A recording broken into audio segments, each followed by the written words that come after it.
जय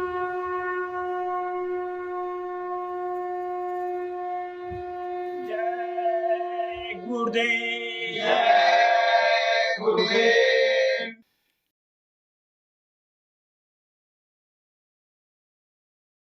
जय गुरुदेव।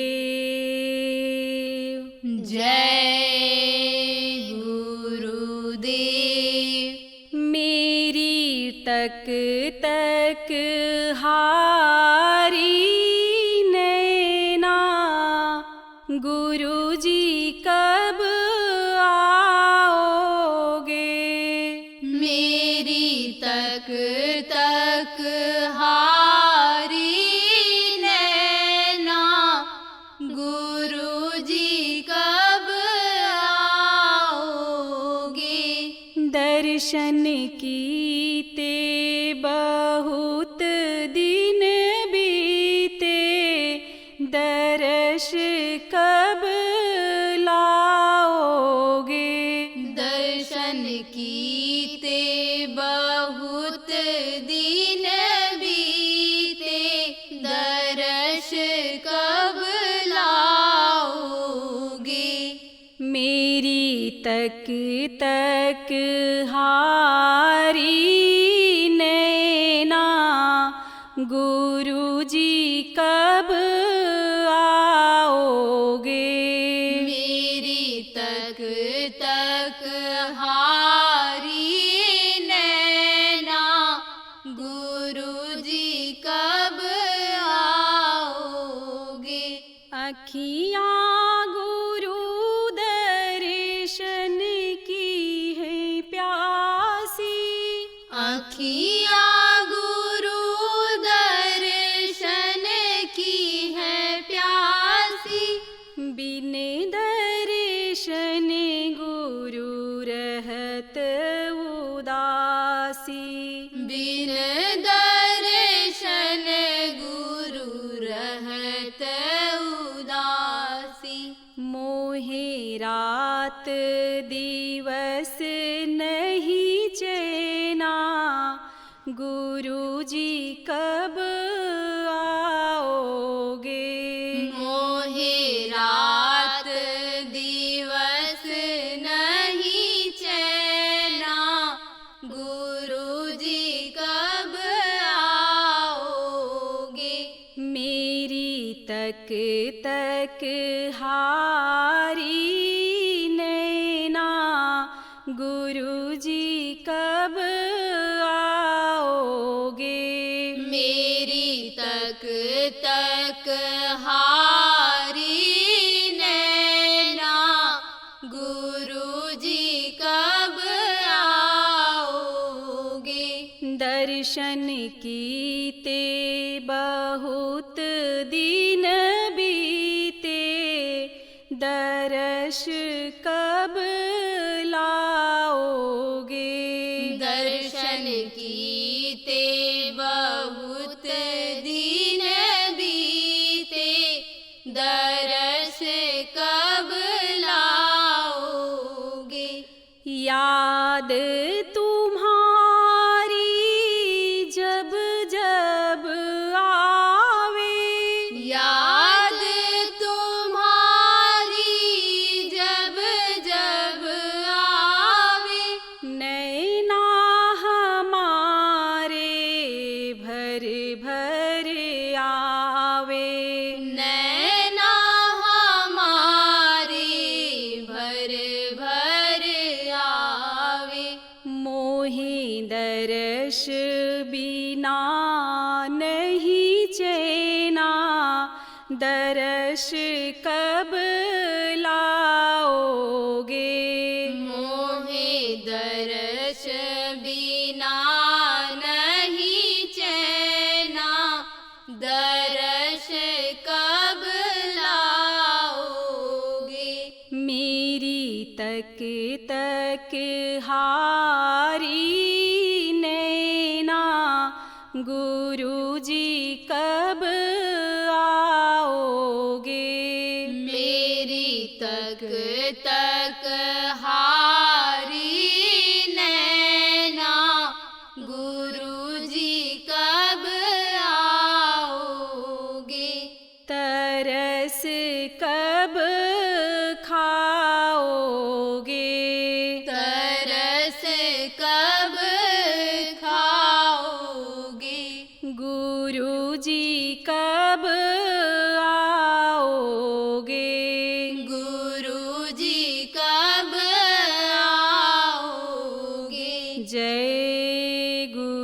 गुरुदेव।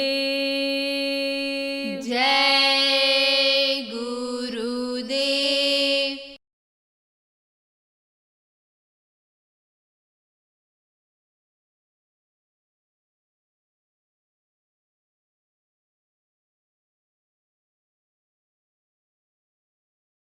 सत्संगों में आने से क्या होता है, रिवाइज जिसको कहते हो इंग्लिश में, दोहरा जाता है। क्या दोहरा जाता है? बहुत सी बातें दोहरा जाती हैं जो सत्संगों में बताया जाता है, और वो बातें दोहरा ली जाती हैं। आदमी कहाँ रहता है? समाज में रहता है। ज़्यादातर लोग गृहस्थी में रहते हैं। अब कोई फंसाव आ गया, मान लो शादी ब्याह ही है, उसी के बच्चे की है, घर में कोई तकलीफ आ गई और एक दिन नहीं पहुंच पाया, तो अब आज जैसे मान लो सत्संग है और इस सत्संग में जो नहीं पहुंच पाए, तो उनको जब फिर दोबारा सत्संग होगा तभी तो मौका मिलेगा। लेकिन साप्ताहिक सत्संग जब आयोजित रहता है कि हर हफ्ते इकट्ठा होना है और हर हफ्ते गुरु की चर्चा होगी, गुरु की महिमा गरिमा बताई जाएगी, मनुष्य शरीर पाने का जो मतलब है वो दोहराया जाएगा, और उसमें जब आदमी आता रहेगा तब ये जो गंदगी है, सत्संग जल जब कोई पावे, महिलाई सब कट कट जावे, ये जो 8 दिन में गंदगी आ जाती है, कर्म आ जाते हैं, वो इसके सुनने के बाद साफ होते हैं। सत्संग में आने से भी कर्म साफ होते हैं, सेवा करने से ज़्यादा साफ होते हैं, और उससे जो बचता है कर्म वो भजन से चला जाता है, तो जो निष्कर्मी हो जाता है, कोई गंदगी नहीं रह जाती है। तो वो कहीं भी किसी भी मंदिर में जाए, कहीं भी किसी जगह जाए, जैसे देखो लोग कहते हैं भाई मंदिर में चलना है तो नहा धो करके चलो, तो मंदिर में जाने वाले नहा धो करके ही ज़्यादातर जाते हैं। कहते हैं मंदिर एक पवित्र स्थान है और वहाँ पर जब हम जाएंगे तो गंदा कपड़ा नहीं पहनेंगे, हम वहाँ जब जाएंगे तब हम यानी शरीर को गंदा करके नहीं जाएंगे, साफ सुथरा जाएंगे।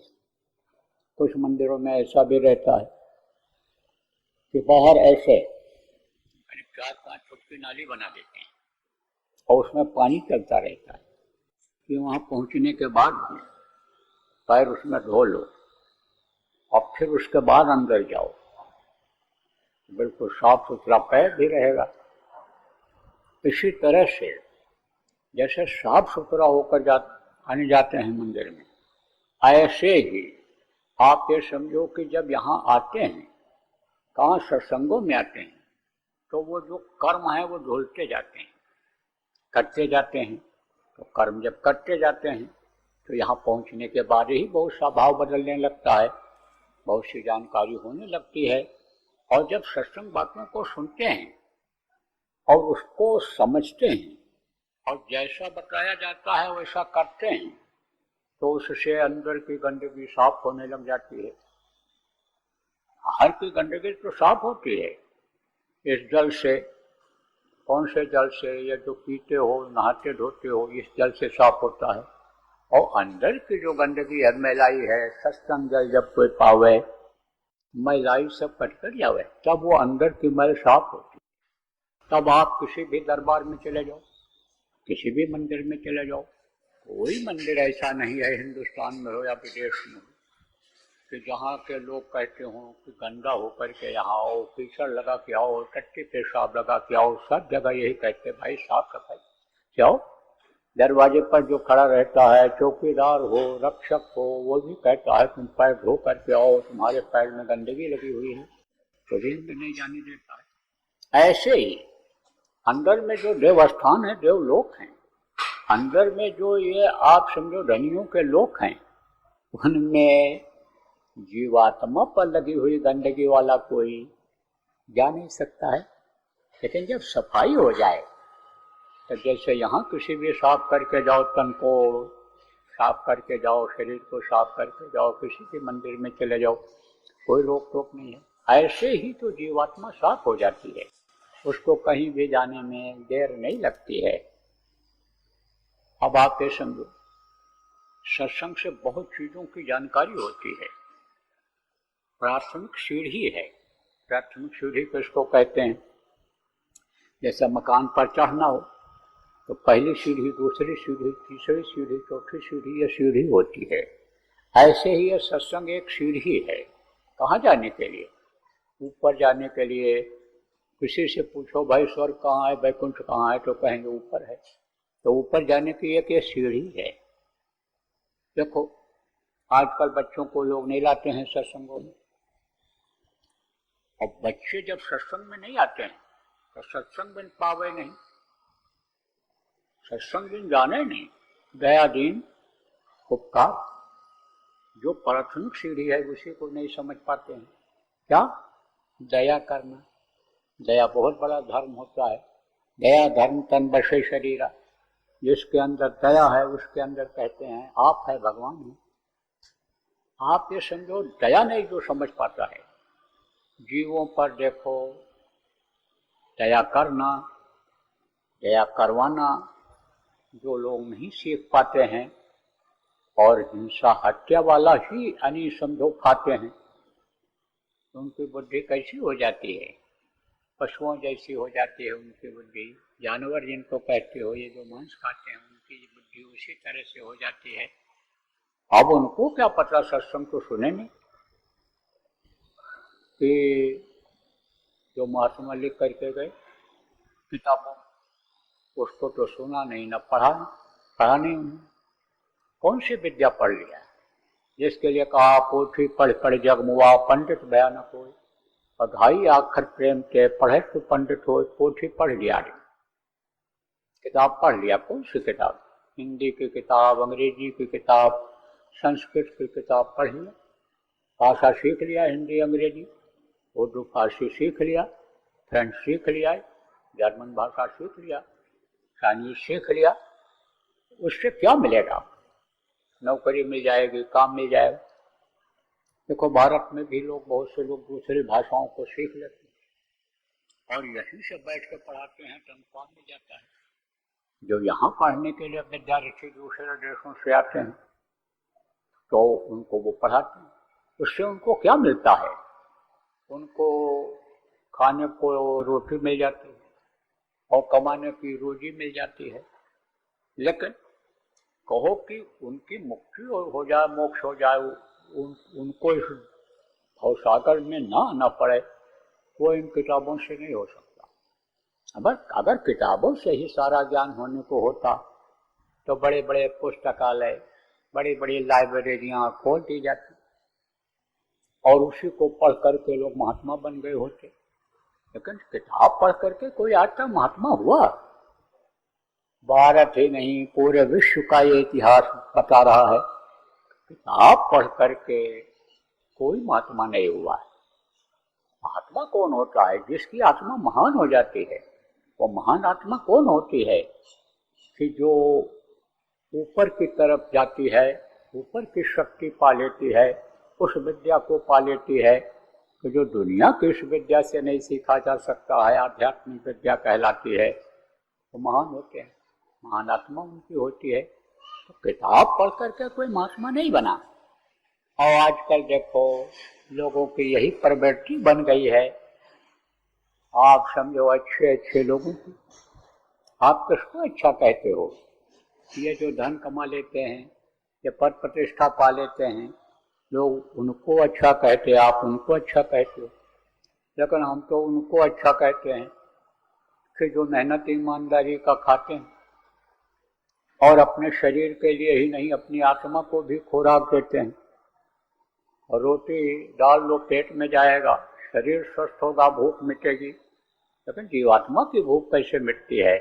वो तो जीवात्मा का भोजन अलग है। जो प्रेमियों सुमिरन ध्यान भजन गुरु महाराज ने बताया हम आप करते हैं, वो आत्मा का भोजन। तो जो आत्मा का भोजन करते हैं, मेहनत ईमानदारी से करते हैं, गृहस्थ धर्म का पालन करते हैं, हम तो उनको अच्छा कहते हैं। लेकिन गृहस्थ धर्म का पालन यही नहीं है कि बच्चों को अच्छा खिला दो, अच्छा पहना दो, पढ़ा लिखा करके नौकरी काम सिखा करके कमाने का उनके इंतजाम कर दो। यही गृहस्थ का धर्म नहीं है।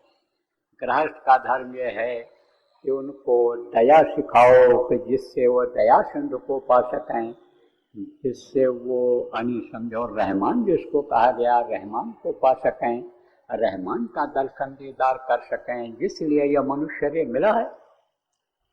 तो दया सिखाओ। दया आप अगर नहीं सिखाओ तो उनको यह ज्ञान नहीं आएगा। सत्संग में अगर नहीं लाओगे तो संग का दोष हो जाता है। जैसा करो साथ वैसे ही असर आता है। जैसा खाओ अन्न वैसा होवे मन, और जैसा पियो पानी वैसी होवे वाणी। खाने पीने पर कोई परहेज है बच्चों का? घर से निकल गए, साथी मिल गए, होटलों में जा रहे हैं और वहाँ क्या बन रहा है, क्या कैसा है, बस ये फैशन है। किस होटल में अंदर जा रहे हैं, लोग उनको देखें, बड़ा होटल है, बड़े आदमी हैं, इसमें जाते हैं बड़ा आदमी बनने के लिए। होटलों में जाते हैं, खाते हैं, बुद्धि खराब हो जाती है। साथी इस तरह के मिल जाते हैं कि जो नशे की भी आदत डाल देते हैं। आप समझो, इस समय अगर बच्चों का ध्यान नहीं रखा गया तो इस समय पर आप देखो ऐसे ऐसे नशे चल रहे, मालूम नहीं पड़ता है कि नशा है इसमें। आप तो कहोगे बच्चा टॉफी खा रहा है, आप तो कहोगे बच्चा बिस्कुट खा रहा है, आप तो कहोगे बच्चा केवल पान सुपारी खा रहा है। लेकिन उसमें क्या पड़ा हुआ है, उस सुपारी में क्या लगा हुआ है, उस पान में क्या लगा हुआ है, वो जो टॉफी बना है किस चीज का बना है, आप क्या पता है। पहले लोग गांजा पीते थे तो उनको लोग गंजेड़ी कहते थे गंजेड़ी किसी के नहीं होंगे, इनका साफ करने से कोई फायदा नहीं है। गंजेड़ी यार किसके, गंजेड़ी यार किसके, और दम लगा के खिसके ऐसा हो जाते हैं गंजेड़ी लोग। खुशी के नहीं होते हैं, जब नशे में आते हैं तो धुआं उड़ता था, मुंह से बदबू आती थी, तब लोग कहते थे ये गंजेड़ी है, ये शराबी है। अब ऐसी ऐसी टॉफी और ऐसी ऐसी मिठाइयाँ और ऐसी ऐसी चीजें चल गई कि जिसमें उसी गांजे का रस निकाल करके और डाल देते हैं। जैसे बेईमान लोग देखो सरसों के तेल में, सरसों के तेल जैसा एसेंस बना हुआ डाल देते हैं, डालडा घी में देसी घी का एसेंस डाल देते हैं, वो भी डालडा, वो भी देसी घी जैसा लगने लगता है।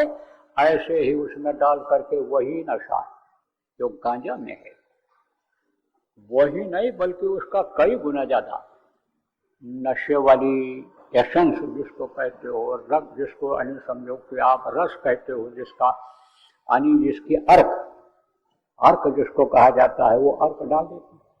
अब देखोगे तो बच्चा क्या खा रहा है, टॉफी खा रहा है, लेकिन अगर उस टॉफी के वो कुछ दिन के बाद जिंदा नहीं रह सकता। अब इन सब चीजों पर आप लोग ध्यान नहीं रखते हो, अब फिर वो पैसा पाएगा नहीं, चोरी करेगा, जेवर बेचेगा, यहाँ का माल जब अंदर अंदर सब साफ हो जाएगा तब वो गैंगों में भर्ती हो जाएगा, और जिस दिन पकड़ा जाएगा उस दिन आपको पता चलेगा। अब इस समय पर ये जो नशेखोरी है भारत देश में बहुत ज्यादा व्याप्त हो रही है, बल्कि विदेशों में कुछ देशों में तो प्रतिशत में कम भी है, कुछ देशों में तो बहुत है, लेकिन कुछ देशों में कम भी है। ज्यादातर देशों में नशेखोरी कम है, लेकिन भारत देश में ये बहुत बढ़ता चला जा रहा है। अब आप सोचो कि नशे में कोई कुछ कर सकता है, नशे में कुछ नहीं कर सकता। देखो बर्बादी कहाँ से होती है, बच्चों की याद में पतन कहाँ से होता है। पहले सनीमा था, सनीमा देखने से यानी समझो कि होता था, असर आता था। गुरु महाराज अपने गुरु महाराज के पास रहते थे, तो इगलास तहसील था, वहाँ गांव में रहते थे, चिरौली गांव है उत्तर प्रदेश में। और अलीगढ़ वहाँ से दूर थोड़ा शहर था। तो ये खबर आई से एरिया कि अलीगढ़ में सिनेमा दिखाया जा रहा है, अलीगढ़ में सिनेमा दिखाया जा रहा है, अलीगढ़ में सिनेमा दिखाया जा रहा है। तो अब जब कोई सिनेमा की बात करने लग जाए तो गुरु महाराज भी सुनने लग जाए कि सिनेमा क्या होता है, जो देख क्या हुआ है बताओ, ऐसा होता वैसा होता, ऐसे औरत नाचती है, ऐसे गाती है और ऐसा बोलती है, जैसे मालूम पड़ता है कि यही सामने हो रहा है, आदमी भी देखो उसी तरह से बोलता है, गाता बजाता है। गुरु महाराज का ध्यान मनुष्य शरीर में होने के नाते चला ही जाता। तो दादा गुरु जी पहचान गए, भाप गए। एक दिन माता जी से कहा, दादी माँ से, अपनी पत्नी से, कि तू 7 आना पैसे दे दे, 7 आना। तो दे दिया। आगे दोनों लोग चल पड़े। तो दादा गुरु गए, यहाँ सिनेमा हो रहा था, वहीं पर कुछ दूरी पर एक चबूतरा था, उसी चबूतरे पर बैठ गए। अब बोले, जा रे छोरा, गुरु महाराज से कहा, जा रे छोरा, सिनेमा का टिकट लिया, 2 टिकट लिया। अब वो खड़े मुँह देख रहे हैं कि गुरु महाराज कह रहे हैं इस बात को, हमारे गुरु जी कह रहे हैं कि जा छोरा टिकट लिया सिनेमा का। अरे जा, खड़ा मुँह देख रहा है, क्या लिया, सिनेमा का टिकट लिया। बट रहा होगा, लोग सिनेमा का टिकट खरीद रहे थे, बाहर कबूतरे पर बैठे रहे हुए। अब एक टिकट लेकर के जब आए तो एक टिकट तो उन्होंने हाथ में ले लिया और दूसरा टिकट इनको पकड़ा लिया है। और जब गेट खुला, अंदर लोग जाने लगे, तो जा रहे छोड़ा, जा सिनेमा देख, जा क्या।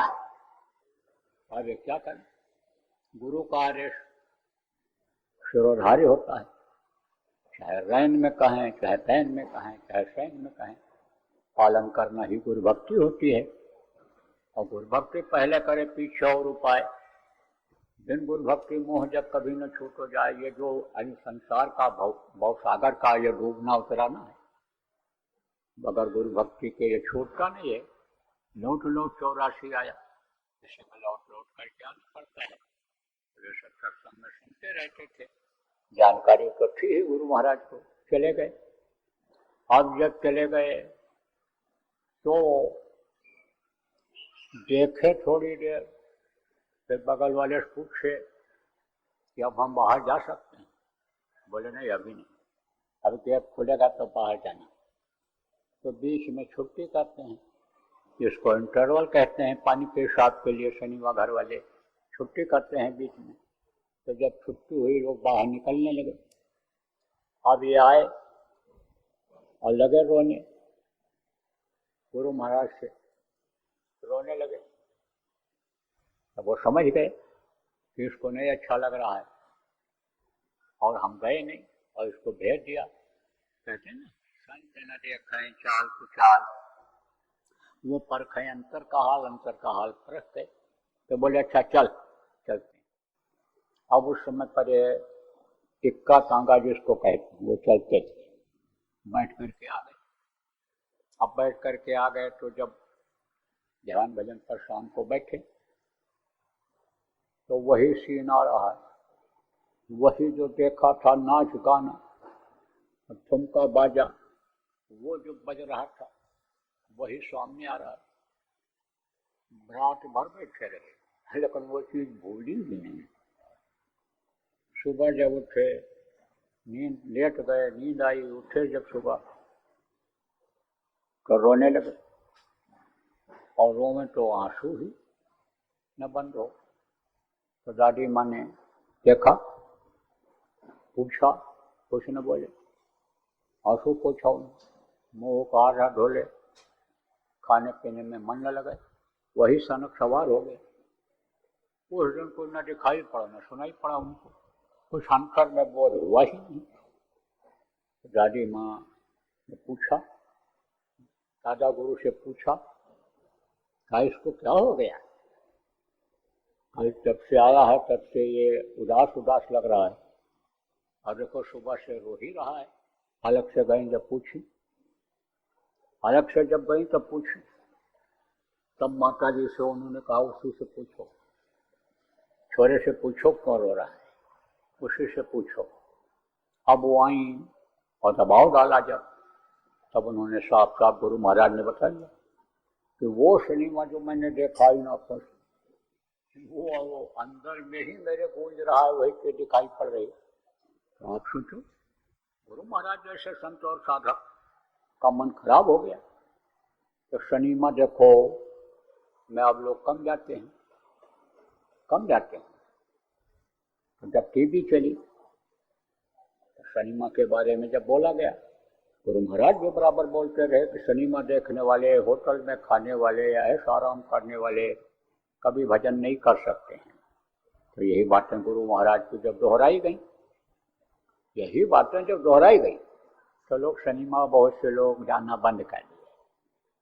बच्चे बच्चियां, औरतें, आदमी सब बंद कर दिए। बहुत से लोग बोले भाई असली चीज पाने के लिए तो थोड़ा बहुत त्याग करना पड़ेगा, बड़ी चीज को पाने के लिए तो कुर्बानी करनी पड़ेगी, तो इनको हम छोड़ देंगे। लेकिन अब वो आदत बनी हुई थी। अब जब टीवी में गाना आया और पजा पाजा और सीन जब आया, तब उसको देखने बैठ गए। और वही बात जब फिर सत्संगों में दोहराई गई कि टीवी देखने से भजन नहीं बन सकता, टीवी देखने से टीवी जैसी बीमारी हो जाती है जो कभी छूटती नहीं है, आंखों में उसी का अक्ष आ जाता है और वो कभी खत्म नहीं होता है। वो तो सांप जैसा अक्ष हो जाता है, जहरीला होता है ना। कौन? सांप। सांप जहरीला होता है। और सांप दो जोड़े जहाँ रहते हैं और एक जोड़े को मारते अगर वो देख ले, एक को मारते अगर वो देख ले, चाहे नाग हो चाहे नागिन हो, चाहे कोबरा हो चाहे कोबरी जिसको कहते वो हो, तो कहते हैं बदला लेते हैं। पहचानते कैसे हैं? आंखों को जब देख लेते हैं तो जैसे आप समझो वीडियो में एक पिक्चर आ जाती है, वीडियो कैमरे में पिक्चर आ जाती है, जैसे ये ऐसे हाथ वाले कैमरे में पिक्चर आ जाती है, ऐसे उनके आंखों में पिक्चर आ जाती है। तो ये समझो ये जो पिक्चर आ जाती है उसी से यह शरीर ही जहरीला हो जाता है एक तरह।